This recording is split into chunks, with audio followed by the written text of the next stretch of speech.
Imaginez un instant. Vous êtes là, allongé dans votre lit ou assis sur votre canapé. Pourtant, votre esprit se prépare à un grand voyage temporel.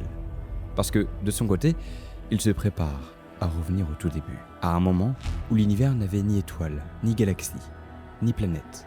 Un moment où tout était incroyablement dense et incroyablement chaud. Oui, on va revenir à l'instant fondateur de l'univers, le Big Bang. Parce que, à cet instant précis, toute l'énergie de l'univers commence à se transformer, à se convertir en particules. Puis à partir de là, les particules se transforment en matière. Mais l'énergie ne donne pas seulement des particules, non. Elle donne aussi leur équivalent parfait, les antiparticules. Parce que dans les lois fondamentales de la physique, il existe une symétrie presque parfaite, une règle qui dit que pour chaque particule, il existe une antiparticule. Même masse, même propriété, mais charge opposée. C'est pour ça qu'aujourd'hui, il existe un électron et un positron, son antiparticule, ou encore un proton et un antiproton, deux versions miroirs d'une même réalité.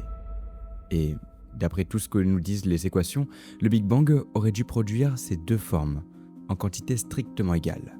Autrement dit, au tout début, il y avait autant de matière que d'antimatière. Un univers parfaitement symétrique. Mais alors, que se passe-t-il quand une particule rencontre son antiparticule? Eh bien, elles s'annihilent, elles disparaissent. Et toute leur masse est convertie en énergie sous forme de photons, sous forme de lumière. Donc si l'univers avait réellement commencé avec autant de matière que d'antimatière, tout aurait dû s'annihiler, totalement. Il n'aurait rien dû rester. Pas d'atomes, pas de galaxies, pas d'étoiles, pas de planètes, et donc évidemment, pas de nous. Juste un univers rempli de rayonnement. Un océan de lumière, froid, diffus. Sans structure apparente et donc sans complexité. Mais pourtant, ce n'est pas ce qu'on observe. Eh bien oui, aujourd'hui, quand on regarde l'univers, tout ce que l'on voit, les étoiles, les galaxies, les nuages de gaz, les planètes, bref, tout est fait de matière. Enfin, presque tout. Parce que l'antimatière, elle, est pratiquement absente à grande échelle. On en produit en laboratoire, on en observe dans certains phénomènes énergétiques, mais elle ne constitue pas l'univers tel qu'on le connaît. Alors forcément, une question s'impose. Où est passée toute l'antimatière ? Pourquoi ne s'est-elle pas annihilée totalement avec la matière au début ? Pourquoi reste-t-il quelque chose plutôt que rien ? Eh bien la réponse ne tient pas à une différence massive, mais à un déséquilibre évident. Mais à quelque chose d'infiniment plus subtil, un écart minuscule, presque insignifiant. Vous êtes prêts ? Au moment du Big Bang, pour environ 1 milliard de paires matière-antimatière créées, il y avait une particule de matière en trop, une seule, sur 1 milliard. Et c'est cette infime asymétrie, ce léger excès de matière, qui a tout changé. Parce que lorsque toutes les paires se sont annihilées, il est resté ce surplus, ce minuscule résidu qui, avec le temps, a formé les atomes. Puis les étoiles, puis les galaxies, puis tout ce que nous connaissons aujourd'hui. Donc en fait, tout l'univers matériel, tout ce qui existe, provient d'un déséquilibre infime, presque invisible. Mais alors d'où il vient ce déséquilibre ? Pourquoi la symétrie parfaite attendue par la physique a-t-elle été brisée ? Qu'est-ce qui a introduit cette différence entre matière et antimatière ? Parce que si les lois étaient parfaitement symétriques, cet excès ne devrait pas exister. Et c'est précisément là que le mystère commence vraiment. Parce que, pour expliquer ce déséquilibre fondamental, un physicien a proposé une idée aussi simple que profonde. 3 conditions, 3 règles qui, si elles sont réunies, permettent à l'univers de basculer d'un état parfaitement symétrique à un univers rempli de matière. Et ces conditions, ce sont ce qu'on appelle les conditions de Chakarov. Et elles pourraient bien expliquer pourquoi nous sommes là aujourd'hui. Alors accrochez-vous parce que aujourd'hui, on part explorer le sens même de notre existence. Une façon pour nous d'expliquer pourquoi on est là et pourquoi tout ce qui existe bel et bien. Préparez-vous parce qu'on part explorer les conditions de Chakarov.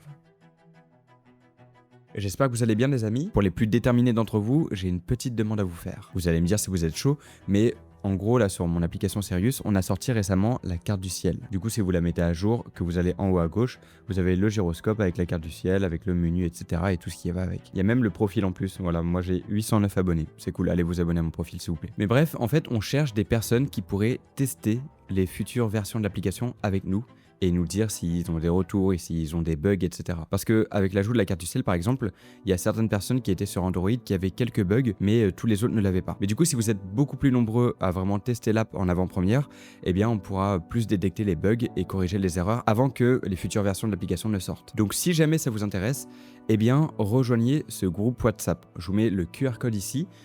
Sinon, il y aura le lien en description, je pense. Et comme ça, de temps en temps, je vous enverrai un petit lien. Comme ça, vous pourrez tester l'appli en avant-première à chaque fois. Voilà, et pour ceux qui n'auraient pas encore téléchargé Sirius, sachez que c'est une application gratuite d'astronomie qui est ouverte à tous. Elle est disponible pour tous les téléphones, partout dans le monde. Et l'idée, c'est de vous alerter dès qu'il y a des événements célestes dans le ciel, de vous aider à apprendre à observer le ciel, notamment du coup avec la nouvelle carte du ciel. Vous avez toutes les actualités d'astronomie sous forme d'articles hyper simples à lire. Puis, en plus, vous pouvez publier vos photos d'astronomie. Donc ce que vous avez pris en photo du ciel avec votre téléphone ou un télescope, peu importe. Et comme ça, tout le monde peut voir vos photos, moi je peux les voir. Et il y en a certains qui like et qui commentent et c'est cool. Donc voilà, pour ceux qui s'intéressent, l'application s'appelle Sirius Stars. Sur ce, je vous embête pas plus, on est parti. Et merci à ceux qui s'abonnent et qui like, évidemment. Allez, let's go. Mais pour bien comprendre de quoi on parle, on va repartir de zéro et poser le problème dans sa forme la plus brutale. Parce que ce qu'on va voir ici, c'est pas simplement un détail technique de la physique des particules, c'est un paradoxe. Un paradoxe fondamental qui touche directement à l'existence même de tout ce qui nous entoure, à commencer par la matière elle-même. Et pour ça, il faut remonter au moment du Big Bang, là où l'univers est dans un état extrêmement simple, sans aucune structure, sans atomes, sans étoiles, sans galaxies. Juste une soupe d'énergie incroyablement dense et chaude, où les températures sont si élevées que les notions classiques de matière n'ont même plus vraiment de sens. Et dans ce contexte, une règle fondamentale de la physique entre en jeu. Une règle absolument incontournable. L'équivalence entre masse et énergie. Alors qu'est-ce que c'est ? Eh bien en fait, cette règle signifie que l'énergie peut se transformer en particules. Mais pas de manière arbitraire, mais plutôt parce que les lois de conservation imposent des contraintes extrêmement strictes. En particulier, lorsqu'une particule est créée à partir de l'énergie. Son antiparticule doit être créé en même temps avec exactement les mêmes propriétés, sauf la charge, qui est opposée. Un électron est négatif, alors que le positron, son antiparticule, sera positif. Et encore une fois, l'existence d'une telle particule n'est pas due au hasard, loin de là. Parce qu'en réalité, c'est une conséquence directe des symétries fondamentales des lois physiques. Et le plus fou, c'est que c'est quelque chose que l'on observe encore aujourd'hui, dans les expériences de physique des particules.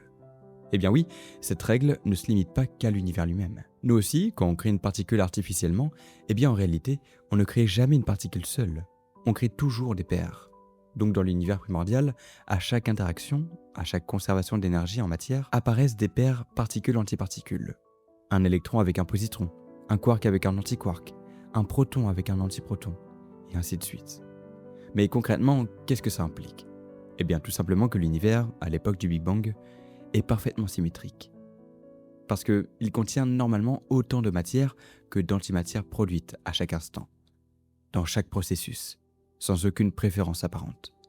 Sauf que voilà, cette symétrie qui semble élégante sur le papier, elle va devenir un problème absolu majeur, presque destructeur. Comme on l'a vu, il existe une autre règle tout aussi fondamentale, qui dit que quand une particule rencontre son antiparticule, elles s'annihilent, elles disparaissent complètement, le tout accompagné par la conservation totale de leur masse en énergie, sous forme de photons.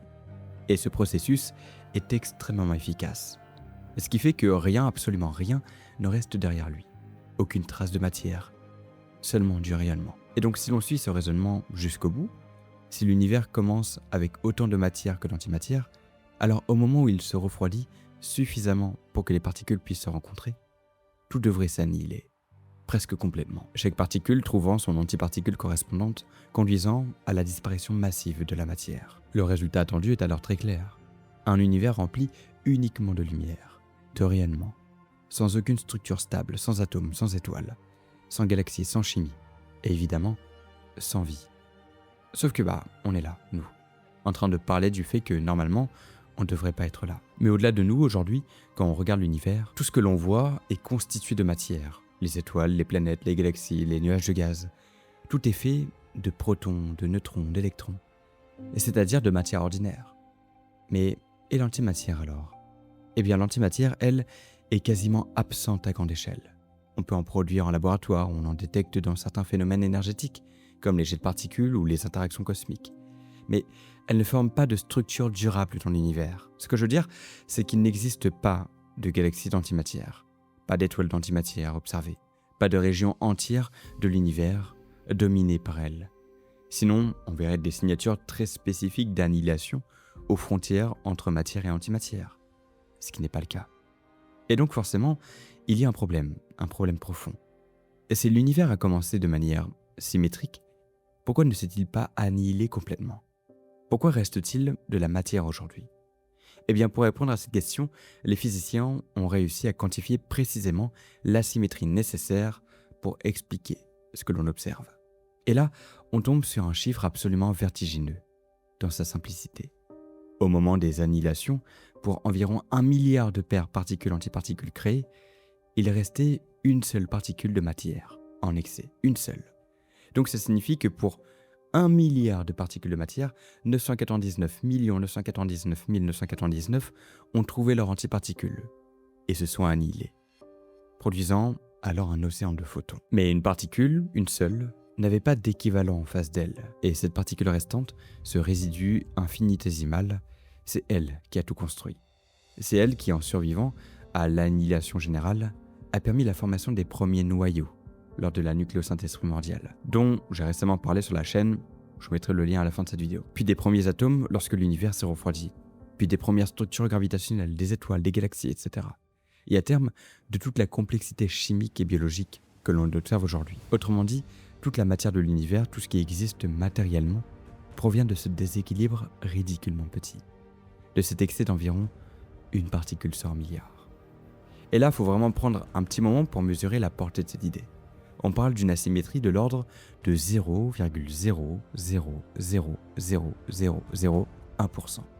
Quelque chose de presque négligeable à première vue, et pourtant, sans cette minuscule différence, l'univers serait totalement vide de matière. Tout ce que nous connaissons repose donc sur une perfection infinitésimale, dans les lois de la physique, ou dans leur application au début de l'univers. Et c'est là que le problème devient vraiment profond. Parce que si ces lois physiques étaient parfaitement symétriques entre matière et antimatière, ce déséquilibre ne devrait pas exister. Rien, dans une symétrie parfaite, ne permet de favoriser la matière plutôt que l'antimatière. Donc ce léger excès n'est pas simplement un hasard ou une fluctuation sans importance. C'est le signe qu'à un moment donné, quelque chose a brisé cette symétrie. Quelque chose a introduit un biais, une préférence, aussi minuscule soit-elle, en faveur de la matière. Donc au final, ce déséquilibre a forcément une origine physique précise. Il doit exister des processus, des interactions, des conditions particulières dans l'univers primordial qui ont permis de produire un peu plus de matière que d'antimatière. Et ces processus doivent obéir à des règles bien définies, des contraintes fondamentales sans lesquelles cette asymétrie serait impossible. C'est précisément ce que les physiciens ont cherché à comprendre. Et c'est là qu'intervient une avancée majeure. L'idée qu'il ne suffit pas de constater la symétrie. Il faut identifier les conditions nécessaires pour qu'elle puisse apparaître. Des conditions générales indépendantes des détails spécifiques des modèles, et qui doivent être remplies pour qu'un univers symétrique puisse évoluer vers un univers dominé par la matière. Et ces conditions ne sont pas arbitraires, elles sont profondes, fondamentales, et elles vont structurer toute notre compréhension moderne de ce problème. Parce que sans elles, ce déséquilibre d'une particule sur 1 milliard n'aurait tout simplement jamais pu exister. Et ces conditions, elles vont être formulées de manière claire, rigoureuse, presque visionnaire, par un physicien qui va transformer ce problème en cadre théorique, en identifiant précisément 3 conditions indispensables pour que l'univers puisse passer d'une symétrie parfaite à un monde rempli de matière. Mais d'où elles viennent ces conditions ? Eh bien, il faut revenir en arrière. Pas vers le Big Bang, non, mais plutôt dans une époque, un contexte très particulier de l'histoire de la physique. Une période où tout est en train de basculer, où notre compréhension du monde subatomique est en pleine révolution, et où les bases de la physique moderne se mettent en place. On est dans les années 1960. Une période absolument charnière pour la physique des particules, avec une explosion de découvertes expérimentales, notamment grâce aux accélérateurs de particules qui permettent pour la première fois de sonder directement la structure intime de la matière. C'est là qu'on découvre une multitude de nouvelles particules, comme les mésons, les baryons, et même des résonances étranges. Certains physiciens parlent même du zoo de particules, tellement la diversité est grande et encore mal comprise. Et en parallèle de tout ça, les premières versions de ce qui deviendra le modèle standard commencent à émerger, avec des idées de symétrie fondamentale, d'interactions médiées par les particules et surtout une compréhension de plus en plus fine des lois qui gouvernent les interactions à très haute énergie. C'est aussi une époque où la cosmologie commence à se connecter sérieusement à la physique des particules, ce qui est une révolution conceptuelle majeure pour cette période. Parce qu'on réalise enfin que pour comprendre l'univers dans son ensemble, il faut comprendre ce qui se passe à des échelles extrêmement petites, dans les toutes premières fractions de secondes après le Big Bang. Et au milieu de tout ça, une question devient de plus en plus pressante. Comment expliquer la présence de matière dans l'univers ? Parce que les lois fondamentales semblent symétriques entre matière et antimatière. Eh bien, c'est là qu'intervient un physicien absolument hors norme, Andreï Chakarov, qui n'est pas seulement un physicien théoricien, mais qui est aussi, et surtout, une figure majeure du XXe siècle, à la fois scientifique de haut niveau et acteur politique, qui est principalement connu, notamment pour ses travaux sur la physique nucléaire et son rôle dans le programme soviétique. Mais ce qui nous intéresse ici, c'est un article relativement court, presque discret en apparence, mais dont l'impact va être colossal. Dans cet article publié en 1967, Chakarov s'attaque directement au problème que l'on vient de poser, celui de l'asymétrie matière-antimatière dans l'univers. Son objectif est clair et ambitieux, comprendre comment un univers initialement symétrique peut évoluer vers un univers dominé par la matière. Mais alors, comment il résout ce problème ? Eh bien, au lieu de proposer un modèle spécifique ou une explication détaillée basée sur un mécanisme particulier, Chakarov adopte une approche beaucoup plus profonde et générale, en se posant une question simple mais extrêmement puissante. Quelles sont les conditions minimales nécessaires pour qu'un tel déséquilibre puisse apparaître ? Donc en fait, il ne cherche pas à savoir exactement comment les choses se sont passées, mais plutôt les conditions en vigueur pour que ce déséquilibre puisse se produire. C'est donc ici une démarche très théorique, presque logique, qui consiste à identifier les règles fondamentales que l'univers doit respecter pour générer un excès de matière.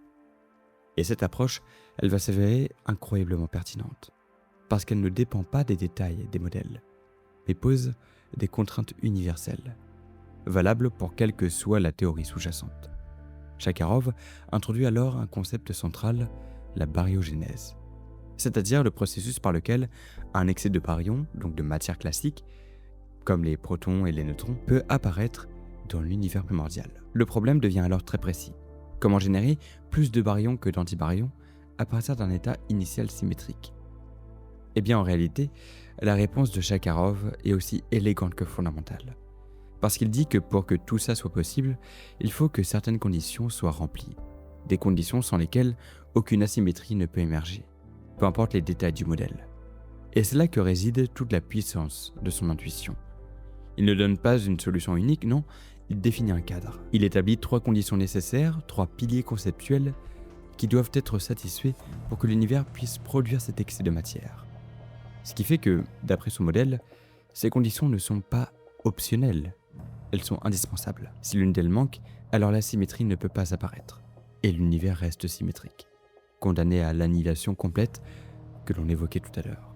Ce travail à l'époque est presque visionnaire parce qu'il relie, de manière directe, des concepts de physique des particules très abstraits, comme les symétries et leurs violations, à des propriétés globales de l'univers, comme la présence de matière. Quelque part, c'est une passerelle entre le monde micro et le monde macro, un pont conceptuel entre les interactions fondamentales et la structure cosmique. Et aujourd'hui encore, plus de 50 ans plus tard, les conditions de Chakarov restent un pilier central de la cosmologie moderne et de la physique des particules. Parce que, comme on l'a vu, elles servent de base à tous les modèles de baryogénèse, qu'il s'agisse de scénarios liés au modèle standard ou à des théories plus exotiques, comme la supersymétrie et les extensions au-delà du modèle standard. En fait, en publiant cet article de 1967, Chakarov a transformé un mystère en problème scientifique structuré. Il a donné aux physiciens un cadre pour chercher, une direction, une grille de lecture. Et c'est précisément ce cadre qui va nous permettre maintenant d'entrer dans le cœur du sujet, en analysant une par une ces conditions pour comprendre comment l'univers a pu, à partir d'une symétrie presque parfaite, produire ce minuscule déséquilibre qui a tout changé. Mais avant de plonger dans ces conditions fondatrices, on va revenir sur un point fondamental, essentiel, la naissance de la matière. Parce qu'au fond, comment il se produit ce processus? Comment ça marche? Eh bien oui, maintenant qu'on a posé le cadre et compris d'où viennent les conditions de Chakarov, il faut introduire le concept central autour duquel tout va tourner.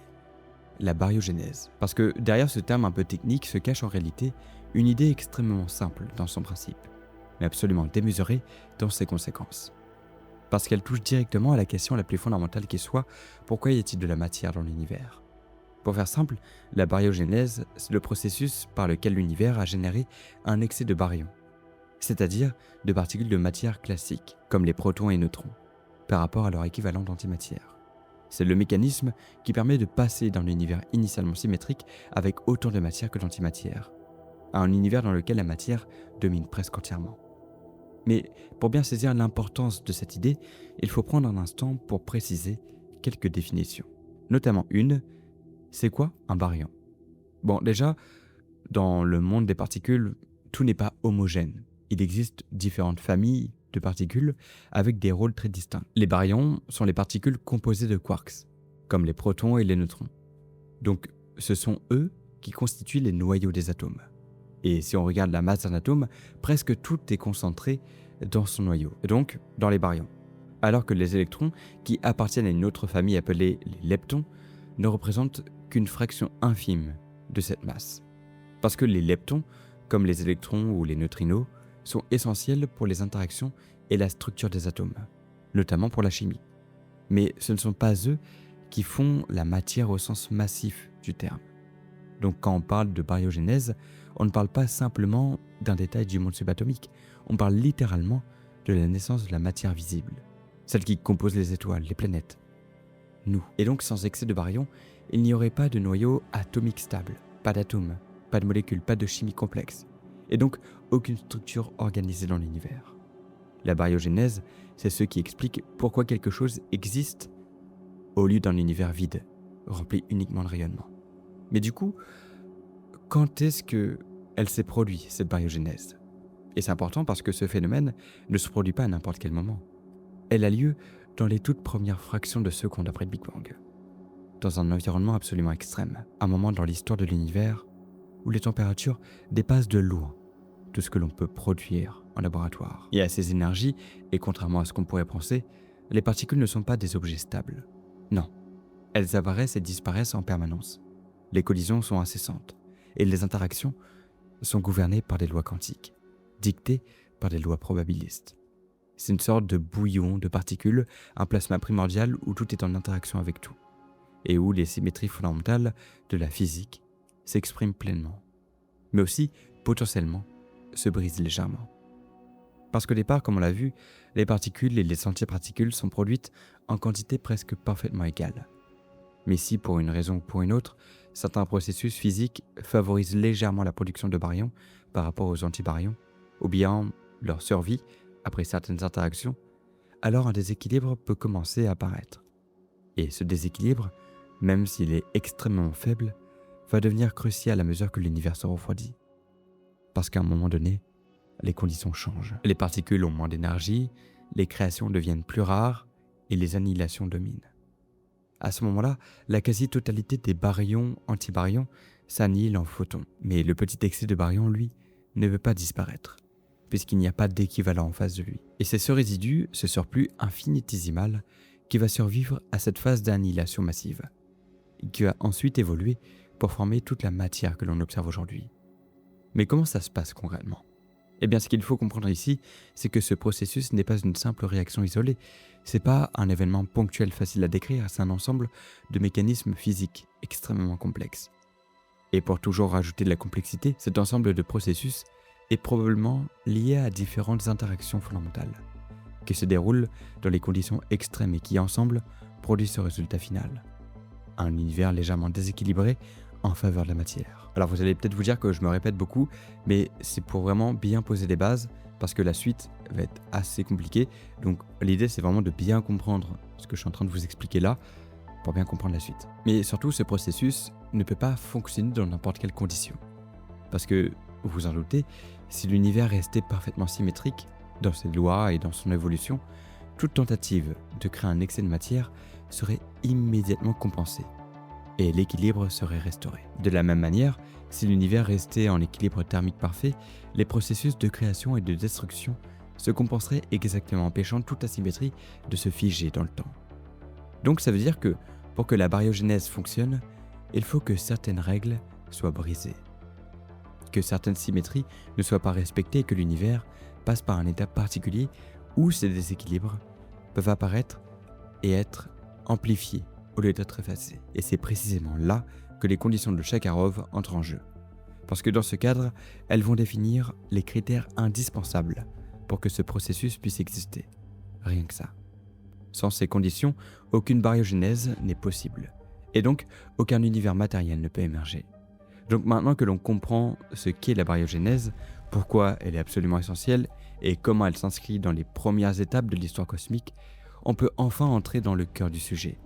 Analyser une par une ces fameuses conditions poussées par Chakarov. Et vous allez voir que tout ce qu'on a fait et tout ce qui arrive va simplement vous permettre de comprendre comment l'univers a pu générer ce minuscule déséquilibre, qui a littéralement rendu possible notre existence. Et on va commencer tout de suite par la première condition posée par Chakarov, qui est probablement la plus intuitive mais aussi la plus fondamentale, parce qu'elle touche directement à une règle très profonde de la physique, la conservation du nombre baryonique. Alors, qu'est-ce que ça veut dire concrètement ?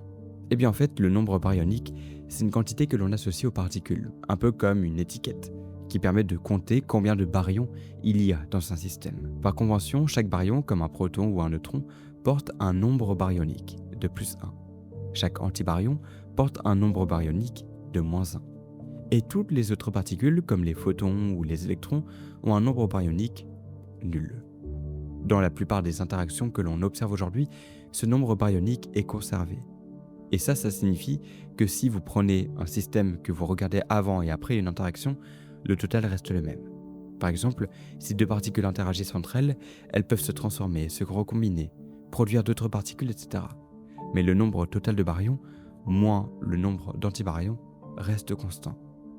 C'est une règle extrêmement robuste dans la physique des particules, au point qu'on pourrait presque la considérer comme une loi fondamentale de la nature. Mais justement, c'est là que le problème apparaît. Parce que si le nombre baryonique est strictement conservé dans toutes les interactions, alors il est impossible de créer un excès de baryons à partir d'un état initial symétrique. Eh bien oui, si au départ vous avez autant de baryons que d'antibaryons, donc un nombre baryonique total nul, alors aucune transformation ne pourra changer cet équilibre. Vous pouvez transformer des particules, les annihiler, en créer d'autres, mais le total restera toujours zéro. Autrement dit, un univers qui commence sans excès de baryons restera toujours sans excès de baryons. Donc pour que la baryogénèse fonctionne, pour que l'univers puisse produire plus de baryons que d'antibaryons, il faut impérativement que cette règle soit violée. Il faut qu'il existe des processus physiques capables de changer le nombre baryonique total, c'est-à-dire de créer ou de détruire des baryons sans créer exactement l'équivalent en antibaryons. Et l'air de rien, c'est une idée extrêmement forte parce qu'elle explique que, dans certaines conditions, les lois de la physique permettent de tricher avec cette conservation, de casser cette symétrie qui semblait pourtant si solide. Et ces conditions particulières, on ne les trouve pas dans le monde que l'on observe aujourd'hui à basse énergie, mais dans des régimes extrêmes, comme ceux qui existent dans l'univers primordial, ou dans certaines théories au-delà du modèle standard. Par exemple, à des énergies très élevées, comme celle qui régnait juste après le Big Bang, certaines interactions pourraient permettre des transitions, où le nombre baryonique n'est plus conservé. Il existe aussi des mécanismes théoriques, comme les processus dits sphalérons, dans le cadre du modèle standard à haute température, qui peuvent effectivement violer le nombre baryonique dans des conditions très spécifiques. Mais il faut bien comprendre ici que sans cette violation, rien n'est possible. Et c'est ça la première condition incontournable de Chakarov. Parce que si le nombre baryonique est strictement conservé, alors peu importe les mécanismes en jeu, peu importe les fluctuations ou les conditions initiales, puisqu'aucun excès de matière ne peut apparaître. L'univers resterait parfaitement comme il l'est, parfaitement symétrique. Et on retomberait sur le scénario catastrophe que l'on a décrit au début. Annihilation totale de chaque paire de particules avec son antiparticule, pour ne laisser qu'un univers rempli uniquement de rayonnement. Donc cette première condition est essentielle. Elle ouvre la porte à la possibilité même d'un déséquilibre. Elle autorise en quelque sorte l'univers à produire plus de matière que d'antimatière. Mais attention, ce n'est qu'une première étape. Parce que même si vous pouvez créer des baryons en excès, ça ne garantit absolument pas que cet excès va survivre. Il pourrait très bien être immédiatement compensé par d'autres processus ramenant le système à l'équilibre. Autrement dit, créer un déséquilibre ne suffit pas. Il faut aussi qu'il puisse être préservé. Et c'est précisément là qu'intervient la deuxième condition, qui, l'air de rien, est nettement plus subtile que la première. Parce qu'elle ne consiste pas simplement à autoriser un déséquilibre, elle explique pourquoi ce déséquilibre irait systématiquement dans un sens plutôt que dans l'autre. Autrement dit, même si l'univers est capable de créer et de détruire des baryons, encore faut-il comprendre pourquoi il produit légèrement plus de matière que d'antimatière et pas l'inverse, ou pas exactement autant. Et pour répondre à cette question, il faut entrer dans un concept absolument central en physique, celui des symétries fondamentales. Alors qu'est-ce que c'est ? Eh bien en physique, ce sont juste des transformations qui, en principe, ne devraient pas changer les lois de la nature. La première de ces symétries s'appelle la symétrie C, pour charge. Elle consiste à échanger toutes les particules par leurs antiparticules. Autrement dit, à inverser toutes les charges, un électron devient un positron, un proton devient un antiproton, et ainsi de suite. Et si cette symétrie est parfaitement respectée, alors les lois de la physique pourraient être identiques pour la matière et pour l'antimatière. Et ça signifie que toutes les réactions physiques doivent se produire, exactement de la même manière dans un univers constitué de matière ou dans un univers constitué d'antimatière. Donc d'après cette symétrie, il ne peut exister aucune préférence fondamentale pour l'un ou pour l'autre. La deuxième symétrie s'appelle la symétrie P, pour parité. Elle correspond à une inversion spatiale, comme si on observait le monde dans un miroir. On échangeait la gauche et la droite. Et là encore, pendant longtemps, les physiciens ont pensé que les lois de la nature ne faisaient aucune distinction entre un système et son image miroir, que la physique devrait être identique dans les deux cas. Mais dans les années 1950 et 1960, cette vision va être complètement bouleversée par une série d'expériences. On découvre d'abord que la symétrie P est violée dans les interactions faibles, ce qui signifie que la nature distingue effectivement entre gauche et droite à un niveau fondamental. Puis on réalise que la symétrie C est elle aussi violée dans ces mêmes interactions, ce qui implique que matière et antimatière ne se comportent pas exactement de la même manière. Et ces découvertes, elles sont extrêmement profondes parce qu'elles montrent que certaines symétries que l'on pensait universelles ne le sont en réalité pas. Et face à ça, les physiciens se tournent vers une solution plus simple. Une symétrie combinée appelée CP, qui consiste à appliquer simultanément une inversion de charge et une inversion spatiale. L'idée est que, peut-être, même si C et P sont violés séparément, leur combinaison reste une symétrie fondamentale. Mais là encore, la nature va surprendre tout le monde. Et pour s'en rendre compte, il faudra attendre 1964. Des expériences sur des particules appelées kaons vont montrer que même la symétrie CP est violée. Et un peu plus tard, ces violations seront confirmées et étudiées en détail dans d'autres systèmes, notamment les mésons B, avec une précision expérimentale de plus en plus fine. Alors oui, c'est hyper abstrait, mais concrètement, qu'est-ce que ça signifie ?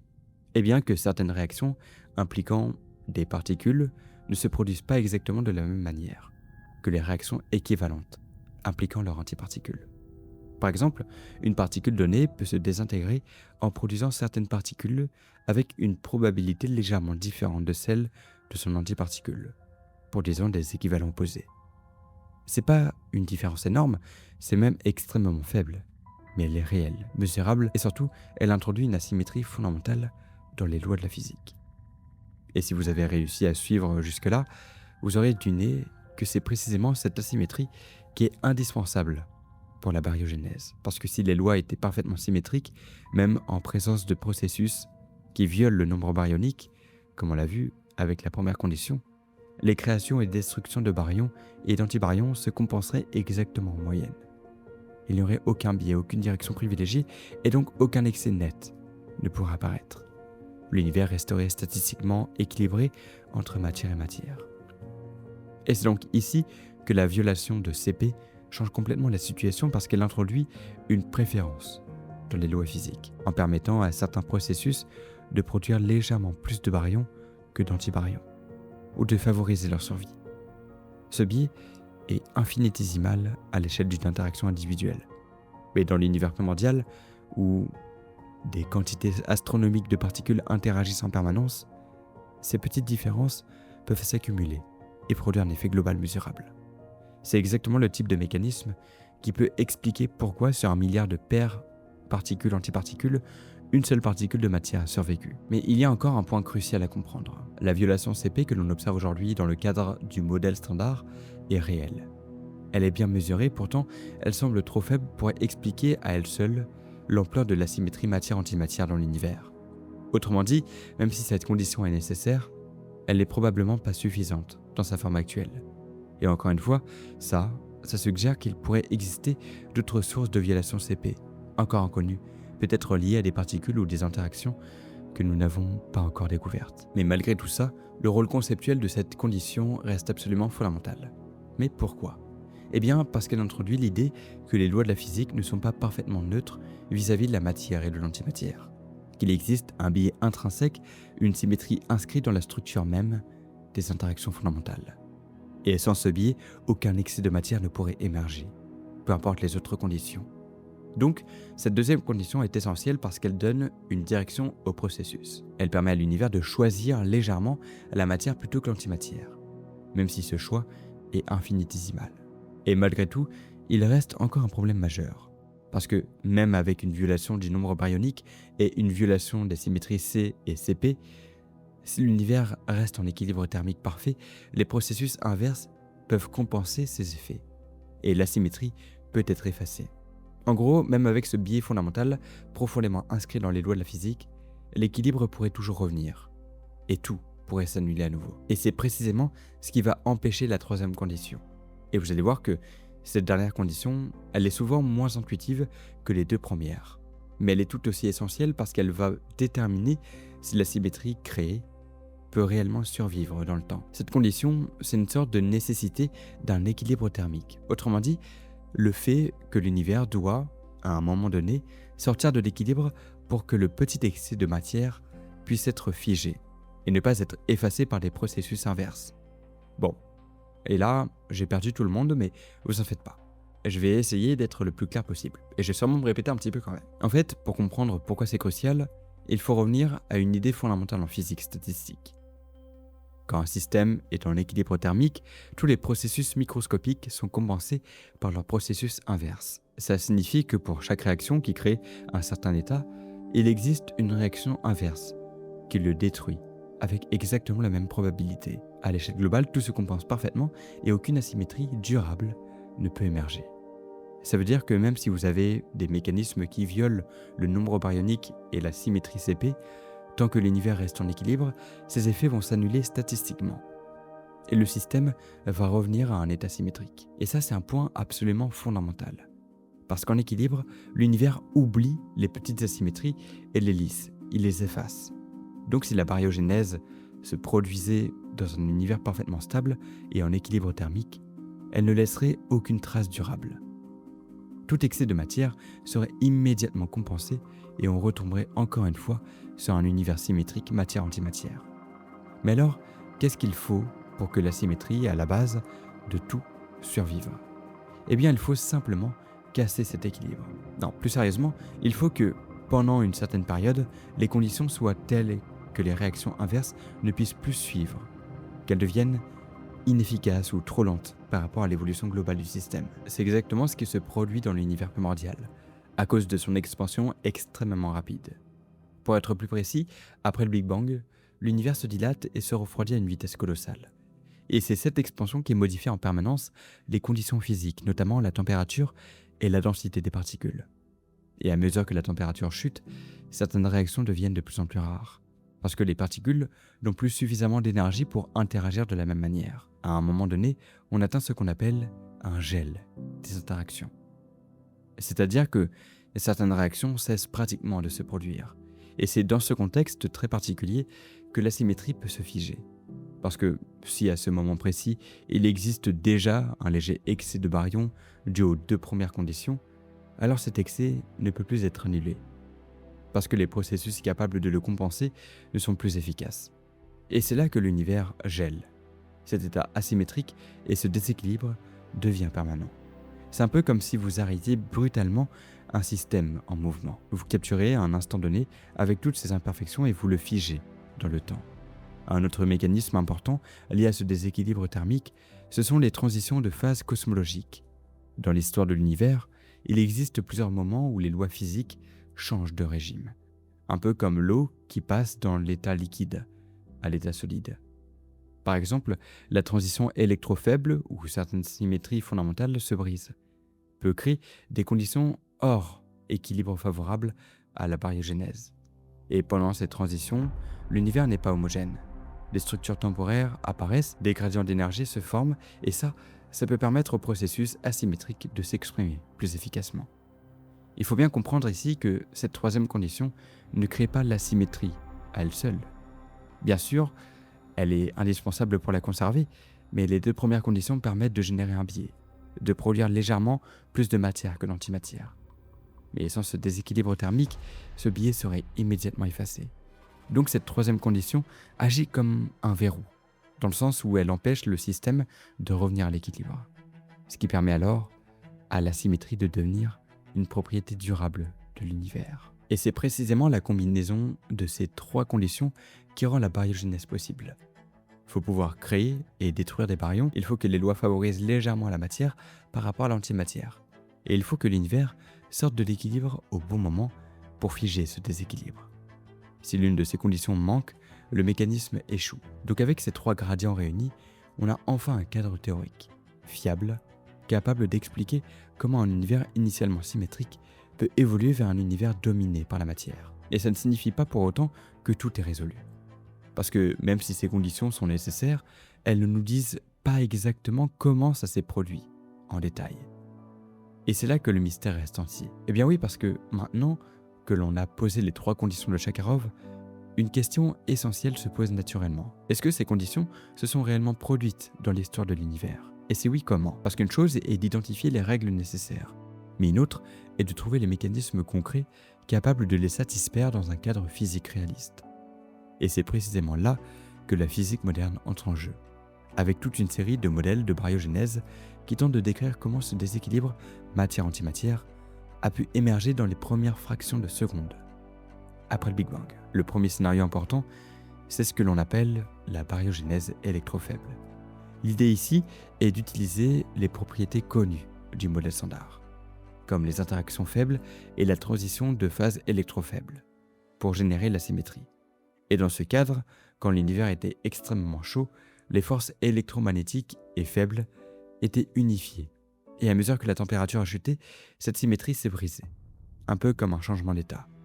Et ce qui est intéressant ici, c'est que cette transition pourrait, en théorie, créer des conditions hors équilibre, satisfaire la troisième condition de Shakharov, et permettre à certains processus, notamment les fameux sphalérons, de violer le nombre baryonique. Pour rappel, les sphalérons sont des phénomènes quantiques très particuliers qui, à haute température, peuvent transformer des leptons en baryons, et inversement, ce qui permet de violer la conservation du nombre baryonique. Mais il y a un problème majeur avec ce scénario, parce que la violation CP, prédite par le modèle standard, est trop faible pour produire la symétrie observée aujourd'hui. Et en plus de ça, les données expérimentales suggèrent que la transition électrofaible n'est probablement pas assez brutale pour créer un déséquilibre thermique suffisant. Dit de façon un peu différente, même si ce mécanisme est élégant et repose sur une physique bien connue, il semble insuffisant à lui seul. Et ça pousse les physiciens à explorer d'autres pistes. Et c'est là qu'intervient un autre scénario très étudié, la leptogénèse. Alors, qu'est-ce que c'est ? Bon, alors ici, l'idée est légèrement différente mais extrêmement puissante. En fait, au lieu de créer directement un excès de baryons, on va commencer par créer un excès de leptons, notamment via des particules hypothétiques appelées neutrinos lourds. Ces neutrinos, qui ne sont pas encore observés directement mais qui sont fortement motivés théoriquement, pourraient se désintégrer dans l'univers primordial en violant la symétrie CP, produisant ainsi un excès de leptons par rapport aux antileptons. Et si je vous parle de tout ça, c'est parce que grâce aux sphalérons dont on a parlé, cet excès de leptons peut être partiellement converti en excès de baryons. Donc, en réalité, la leptogénèse contourne le problème en passant par une étape intermédiaire. On crée d'abord une asymétrie dans le secteur des leptons, puis on la transforme en asymétrie baryonique. Et ce qui est particulièrement intéressant ici, c'est que ce mécanisme est lié à des propriétés réelles des neutrinos que l'on observe aujourd'hui, notamment leur masse qui n'est pas expliquée dans le modèle standard classique. Et justement, quand on parle de neutrinos, il faut savoir que les neutrinos aussi jouent un rôle central dans ces modèles, parce qu'en réalité, ce sont des particules extrêmement légères, très difficiles à détecter, mais qui pourraient être la clé de cette asymétrie cosmique. Certaines théories suggèrent même l'existence de neutrinos dits de Majorana, qui seraient leurs propres antiparticules. Et oui, vous avez bien entendu. Une particule qui est aussi sa propre antiparticule. Et ça ouvre la porte à des violations de symétrie encore plus profondes. Eh bien oui, si ces propriétés sont confirmées expérimentalement, alors elles pourraient fournir un indice majeur sur l'origine de la baryogénèse. Mais malgré toutes ces pistes, il faut être très clair. Aucun de ces modèles n'est aujourd'hui confirmé. Parce que le modèle standard, donc l'atlas de la physique des particules, dans sa forme actuelle, ne permet pas d'expliquer complètement la symétrie matière-antimatière que l'on observe. Il manque quelque chose. Ça peut être soit une source supplémentaire de violation CP, soit une nouvelle physique à haute énergie, soit des mécanismes encore inconnus. Mais quelque part, peu importe, parce que toutes ces hypothèses, ça signifie que la baryogénèse est aujourd'hui l'un des domaines les plus actifs de la recherche en cosmologie et en physique des particules. Et pourquoi ? Eh bien parce qu'elle pointe vers les limites fondamentales de nos théories actuelles. Et c'est là que la situation devient particulièrement intéressante. Parce que ces modèles ne sont pas de simples spéculations abstraites, non. Ils font des prédictions testables. Par exemple, certaines versions de la leptogénèse impliquent des signatures spécifiques dans les propriétés des neutrinos, que l'on peut chercher à mesurer dans les expériences terrestres. D'autres modèles encore prédisent des phénomènes observables, dans les accélérateurs de particules ou dans le rayonnement cosmologique. Donc on a aujourd'hui des pistes solides, des cadres théoriques cohérents, des idées qui s'appuient sur des lois physiques bien établies. Mais pas encore de réponse définitive. On sait ce qu'il faut pour créer la symétrie. On a des scénarios plausibles pour y parvenir, mais on ne sait pas encore lequel ou lesquels ont réellement été à l'œuvre dans l'univers primordial. Et c'est précisément là que les observations entrent en jeu. Parce que pour trancher entre ces modèles, il faut regarder l'univers lui-même et voir ce qu'il nous raconte. Mais est-ce que c'est même possible ? Qu'est-ce qu'elles nous disent, ces observations ? Parce que comme on l'a vu, cette asymétrie matière-antimatière n'est pas une simple idée abstraite, non. Elle est mesurée avec une précision remarquable grâce à plusieurs observations. Et ces mesures constituent aujourd'hui des contraintes extrêmement fortes pour tous les modèles de baryogénèse. Alors comment ? Eh bien l'un des outils les plus puissants pour ça, c'est le fond diffus cosmologique. Ce rayonnement fossile est mis environ 380 000 ans après le Big Bang, au moment où l'univers est devenu transparent à la lumière pour la première fois de son histoire. Et ce fond diffus, que l'on observe aujourd'hui sous forme de micro-ondes très homogènes dans toutes les directions, contient une quantité énorme d'informations sur la composition de l'univers primordial, et donc notamment sur la densité de matière baryonique. Et en analysant très finement les fluctuations de température et de rayonnement, notamment grâce à des missions comme WMAP ou Planck, les cosmologistes peuvent déterminer avec une précision impressionnante la proportion des baryons dans l'univers. Et ce qui est fascinant dans tout ça, c'est que ces observations permettent de remonter indirectement à l'asymétrie matière-antimatière. Parce que dans l'univers primordial, si vous avez réussi à suivre après l'annihilation massive des paires particules-antiparticules, il reste essentiellement des photons issus de ces annihilations et un petit excès de baryons. Et en mesurant le rapport entre le nombre de baryons et le nombre de photons, on obtient une estimation directe de ce déséquilibre initial. Aujourd'hui, ce ratio est connu avec une très grande précision. De ce que l'on sait, il est de l'ordre de 1 baryon pour environ 1 milliard de photons. Autrement dit, pour 1 milliard de paires matière-antimatière produites dans l'univers primordial, une seule particule de matière a survécu à l'annihilation. Ce chiffre, qui peut sembler anodin, est en réalité absolument fondamental parce qu'il fixe une contrainte extrêmement stricte sur tous les modèles de baryogénèse. Parce qu'en réalité, et la vraie complexité dans cette quête de réponse, c'est que tout mécanisme proposé doit être capable de reproduire précisément ce déséquilibre. Ni plus, ni moins. Sous peine d'être incompatible avec les observations. Mais le fond diffus cosmologique n'est pas la seule source d'information D'autres observations, comme la nucléosynthèse primordiale, c'est-à-dire la formation des premiers noyaux légers dans les premières minutes de l'univers, dépendent elles aussi de la densité de baryons. Comment ? Eh bien, en réalité, les abondances observées d'éléments comme l'hydrogène, l'hélium ou le deutérium sont en excellent accord avec les prédictions théoriques, basées sur ce même ratio baryon-photon. Et ça renforce encore la robustesse de cette mesure. Et ça montre que l'asymétrie matière-antimatière est une propriété bien établie de l'univers, confirmée par plusieurs approches indépendantes. Et en parallèle de ces recherches qui tendent vers le ciel, on avance aussi ici, sur Terre. Et plus précisément, ce sont les expériences en physique des particules, notamment dans les collisionneurs comme le LHC, qui permettent d'étudier directement les propriétés des interactions fondamentales, et en particulier les violations de symétrie CP. Ces expériences mesurent avec une précision croissante les différences de comportement entre particules et antiparticules. Elles testent également l'existence de nouvelles particules et de nouvelles interactions qui pourraient jouer un rôle dans la baryogénèse. Et pourtant, malgré toutes ces avancées, un constat s'impose. Le modèle standard, dans sa forme actuelle, ne suffit pas à expliquer l'asymétrie observée. La quantité de violations CP qu'il prédit et les mécanismes qu'il propose ne permettent pas de générer un déséquilibre suffisamment important dans les conditions réalistes de l'univers primordial. Autrement dit, il y a un écart entre ce que l'on mesure et ce que l'on est capable d'expliquer théoriquement. Et cet écart est extrêmement précieux. Il pointe directement vers une physique au-delà du modèle standard. Plus précisément, il suggère qu'il existe des processus, des particules ou des interactions que nous n'avons pas encore découvertes, mais qui ont joué un rôle crucial dans les premières secondes de l'univers. C'est un peu comme une empreinte laissée dans le cosmos, une trace indirecte d'une physique plus profonde que celle que nous connaissons aujourd'hui. Donc aujourd'hui, on dispose d'un tableau très clair du problème. La symétrie matière-antimatière est mesurée avec une précision remarquable, elle est cohérente avec plusieurs observations indépendantes, et elle constitue une contrainte extrêmement forte pour la physique fondamentale. Mais en même temps, nos théories actuelles ne suffisent pas à l'expliquer complètement. Et c'est précisément là que le mystère reste entier. Parce que malgré toute cette précision expérimentale, il manque encore une pièce essentielle du puzzle. Et c'est ce qui rend ce problème si fascinant.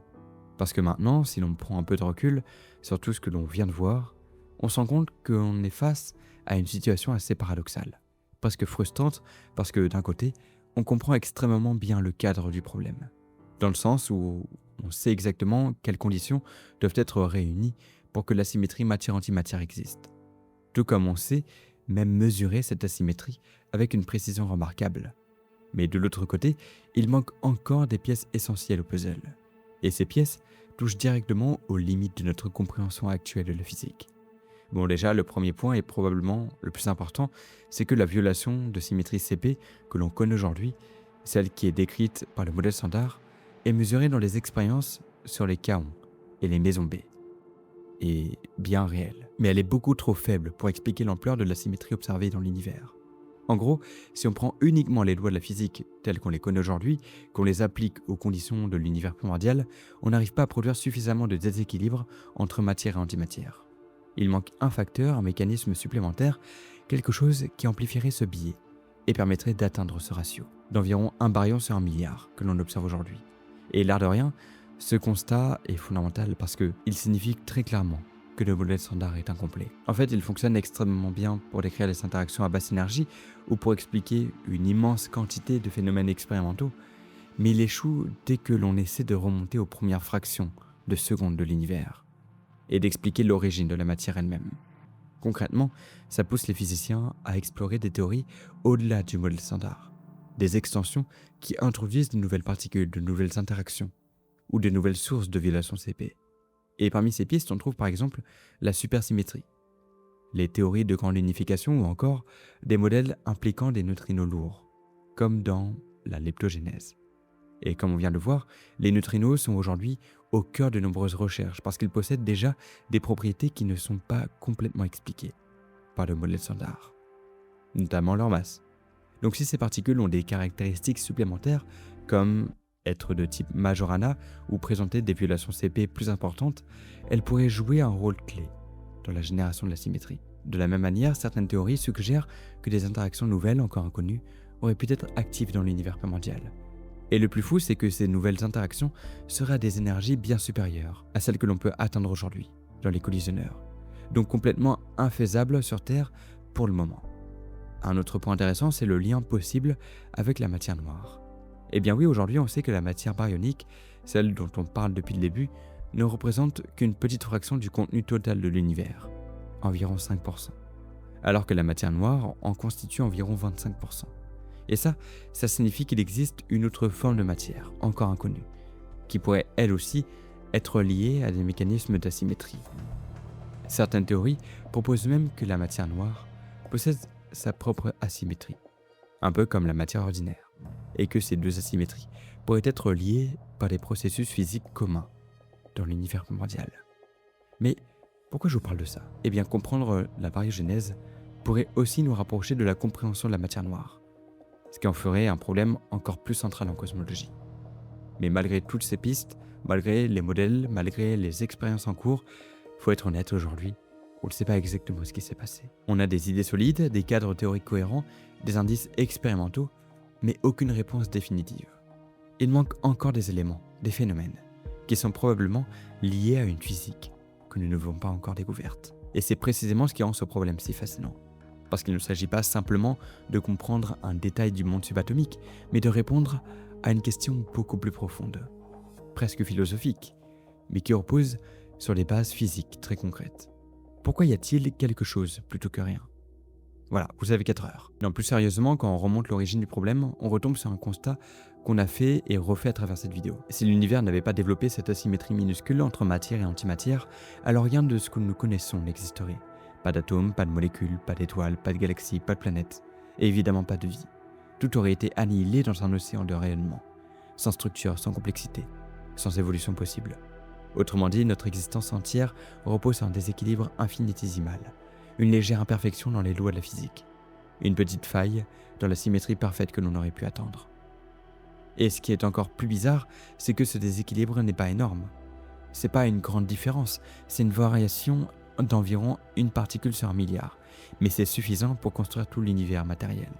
Quelque part, ça donne une idée assez frappante de la fragilité de notre existence cosmique. Si les conditions avaient été légèrement différentes, si les lois de la physique avaient été un peu plus symétriques, alors rien de tout ça ne serait apparu.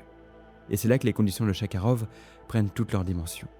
Parce qu'en réalité, ce ne sont pas de simples critères techniques pour un mécanisme physique particulier, ce sont littéralement les conditions nécessaires à l'existence de la matière dans l'univers. Elles définissent le cadre dans lequel le quelque chose peut émerger à partir d'un état initial symétrique. Sans elle, l'univers serait radicalement différent, probablement vide de toute structure complexe. Donc au final, on se retrouve face à une situation assez incroyable. On sait que notre existence dépend d'un déséquilibre extrêmement précis.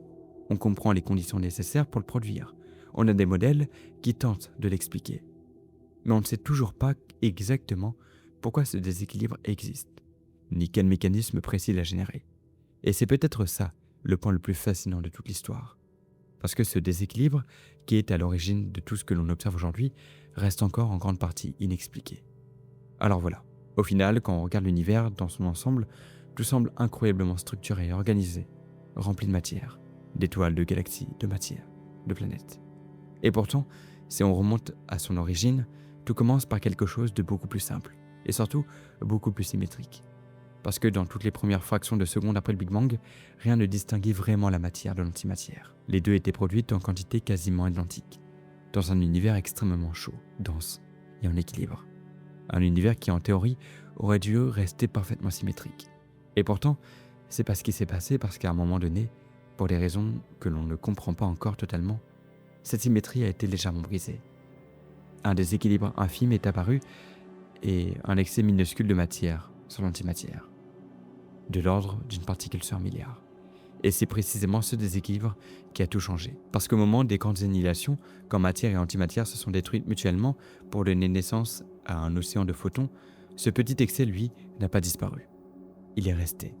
Et même plus que ça, il est devenu la matière que nous connaissons aujourd'hui. Atomes, étoiles, galaxies, planètes, et finalement nous. Et pour expliquer comment un tel déséquilibre a pu émerger, la physique nous donne aujourd'hui un cadre extrêmement puissant. Les conditions de Chakarov. 3 règles fondamentales, la violation du nombre baryonique, la violation des symétries C et CP et un passage hors équilibre thermique. 3 ingrédients nécessaires pour permettre à l'univers de sortir de la symétrie parfaite. et de produire un excès de matière. Mais malgré toute la puissance de ce cadre théorique, malgré toutes les observations, les expériences ou les modèles, le mystère reste entier. Parce qu'aujourd'hui, on ne sait toujours pas exactement quels mécanismes ont réellement été à l'œuvre, ni pourquoi ces conditions ont été réunies de cette manière précise. Et c'est ce qui rend ce sujet si profondément fascinant. Parce qu'il ne s'agit pas simplement de comprendre un phénomène physique parmi d'autres.